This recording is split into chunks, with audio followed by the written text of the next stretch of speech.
Ladies and gentlemen, boys and girls, children of all ages, welcome to Pitch Talk. We are fans of football dropping vlogs, blogs, videos and podcasts on the beautiful game. Check out our videos on YouTube and Instagram's IGTV, including special feature segments, vlogs such as 5 Minutes with the G, the Straight Shootin View, Coaching with JBK, audio on Apple Podcasts, Google Podcasts, Podomatic, Spotify, Mixcloud and other podcast platforms. Join the Pitch Talk revolution on Twitter, Instagram, Facebook and our official website www.pitch-talk.com. The pitch is where we eat, the pitch is where we sleep, and the pitch is where we talk. I can see you now. I can see you now and then. I can see you now. Welcome to the Straight Shootin View. Hey everybody, what is up? My name is Straight Shootin LJA and welcome to another episode of the Straight Shootin View. Now on this episode, I'm going to be talking about Tottenham 2, Liverpool 2. And you know what, Sunday, December 19th was a very interesting day in the Premier League. I mean, obviously we saw certain matches couldn't go ahead because of COVID and certain teams played under strength. But you know what? I'm focusing on Tottenham 2, Liverpool 2. That scoreline doesn't even begin to tell the story because there was a lot that happened in this match, a pulsating, rip-roaring affair. And after I saw the highlights, I had a lot of opinions to express on it. So what you're going to hear is my thoughts via WhatsApp. So apologies for the audio quality in advance, but my thoughts on WhatsApp with the rest of the PT co-hosts and contributors about that match and some of the major decisions, such as Harry Kane being yellow carded but Robertson being red carded, some of the goals, who's really Tottenham's danger man in my opinion, and also a little bit about commentary as well, which some of you may know that I'm a fan of and always pay attention to.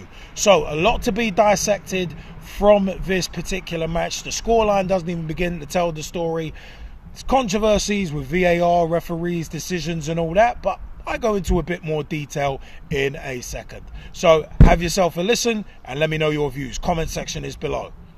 Yeah, just watch these Sky Sports YouTube highlights of the Tottenham-Liverpool game earlier. And you know what, if Robertson's is a red and say a 3-match ban, then Kane's is double that.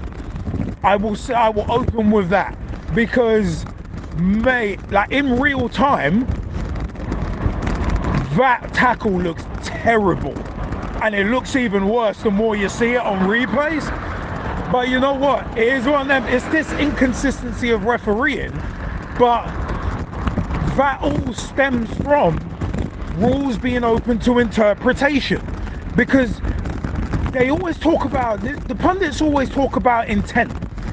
And at the end of the day, at the end of the day, Harry Kane's may not have had as much intent as Robertson's, but the fact of the matter is the result of that could have been a lot worse. If that was Robertson's standing leg and his leg's planted, it snaps his leg.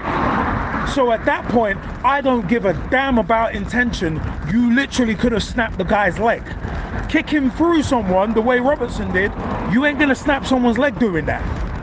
So that is one of them ones where that's a mistake, and that's a glaring error as well. But as I said, it's something that I've said for years, probably a decade now. When rules are open to interpretation, you're in trouble already, because the way Paul Tierney has interpreted both of those, he's gotten them both wrong. And I said, if one's a sending off in a 3-match ban, the other's a 6-match ban, because that's a leg breaker challenge that you do not want to see in the game. That's one of them where that can not only take out a fellow professional, but that can end a career, because he's gone stud showing and above the ball. By letter of the law, that is a red.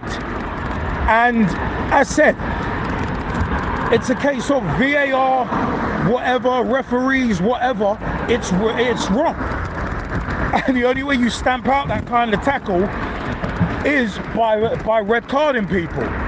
But you know what, it is one of them where, speaking of Harry Kane, his goal, it was one of them where you can see that the high line that we're playing, you could tell Van Dijk's not there, and it's Konate and Matip, and you can see that they're a new centre-back pairing, because that high line, to get it right, you have to be regimented. You have to be exactly in sync. You have to have that line perfect every time.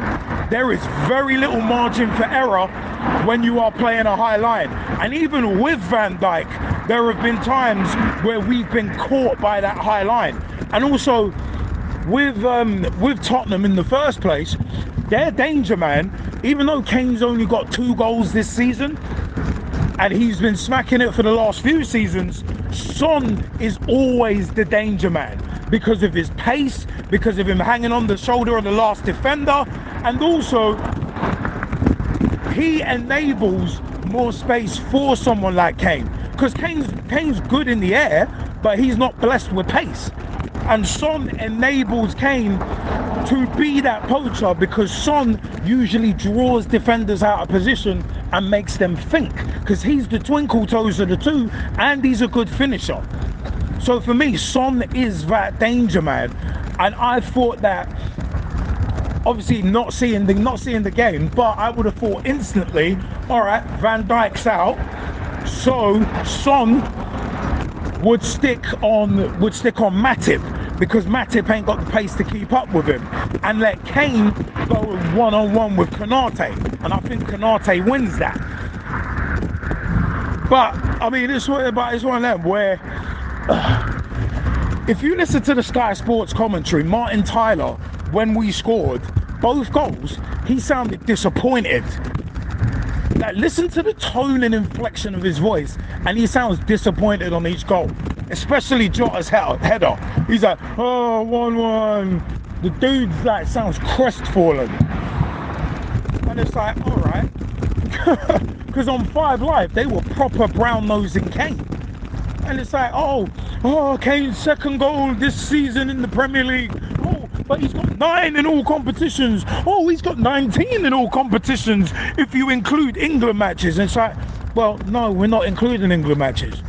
Stop brown-nosing him. He's having a very poor season and he looks past his prime. Like, stop brown-nosing the guy. That really irks me about the media, and they always do that with English talent. They overhype them and let them get away with absolute murder. and that irks me. But the fact of the matter is, Tottenham, I thought they might have had some ring rust, but it looks like the rest that they've been able to have over the past 10 days, because obviously they haven't played in a while, I think that did them well, because also it's given Conte time. It's given him something that every manager in the Premier League wants and needs when you're trying to resurrect a squad. When you're trying to rescue a season, you need time, and Conte has gotten that with that recent break. So yeah, I think that aided Tottenham. We had the momentum, obviously, and should have done better, but it's one of them where it's like Tottenham away with a new manager that the players are trying to impress, because there's always that boost when a new manager comes in and you're trying to impress them. So I think that 2-2 a good result, especially considering we didn't have especially when you consider that we didn't have Fabinho and Van Dijk, who in a game like this would have shut that out. Would have really shut it out. I think it would have been Van Dijk and Konate starting, just purely because of a danger man like Son. With his pace, you get him up against Van Dijk. Van Dijk's got him in the pocket, and I said earlier, Konate can deal with Kane. And Joe Gomez, I think, is still kind of coming back from injury, so we could have done that one. Glad to see that Tyler Morton. In all honesty, I'd seen him named on the bench a couple of times, but didn't know anything about him. I'm glad to see, I wouldn't mind analysing him on player camp and seeing how he did as well. But I'm glad he's getting a chance, and I'm glad that we're doing that with local lads, because he's from Wallasey. So I'm glad that he's getting that he's getting that opportunity to get a taste of the first team, because that's what you need to do. You need to, when you've got the momentum, it's one of them ones, drop in a young player every now and then, and especially in a big game. It's a big game for him. I think he's 19. So that performance and just being on the pitch would have done him a power of good. So you know what? More positives than negatives. It's kind of cool that Chelsea dropped points as well. But there's gonna be some very interesting times coming ahead, and I'm gonna vlog on well I've got a vlog coming out soon on the COVID issue.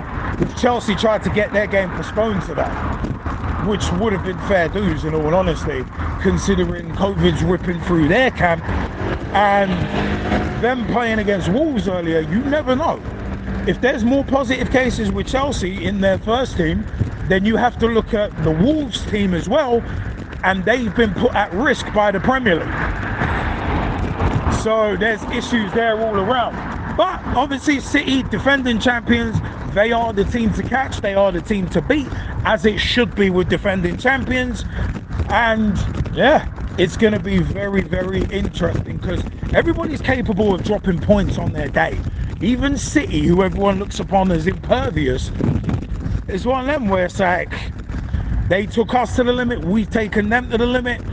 We'll see what happens, but things are going to be very, very interesting. Very interesting.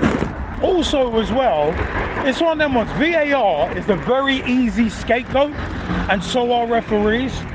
Very, very easy scapegoat, and most people actually go for it.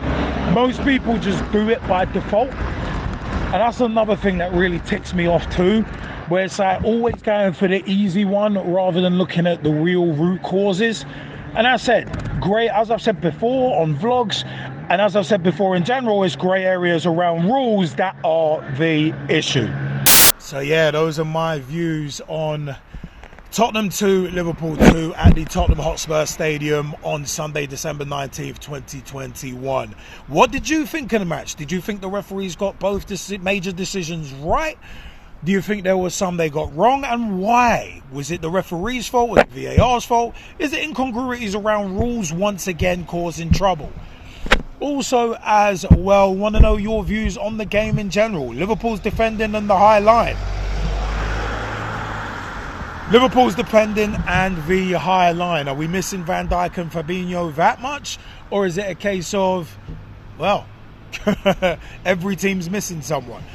So yeah, I want to know your views. Comment section is below. Remember, www.pitch-talk.com is the official website. You can catch our podcast there, our videos there, and much, much more. youtube.com/pitch talk for our latest videos, including JBK at the Vitality FA Women's FA Cup final, his video diary, special feature segments, and much, much more. At Pitch Talk on Twitter. Tweet with us, follow us, see what we are up to.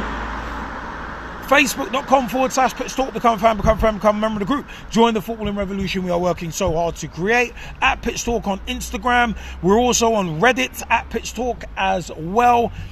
Also catch our podcasts on Apple Podcasts, Google Podcasts, Spotify, Podomatic, Podbean, and also verbal.com. Find us there at GetVerbal, GETVURBL. Tweet them, let them know we sent you. We are verbal ambassadors and very, very proud of it as well. Let us know your views. Tottenham 2, Liverpool 2 from Sunday, December 19th, 2021. I will catch you next time, people. Thanks for your time on the Straight Shootin View. Join the Pitch Talk revolution. Check out the official Pitch Talk website, www.pitch-talk.com.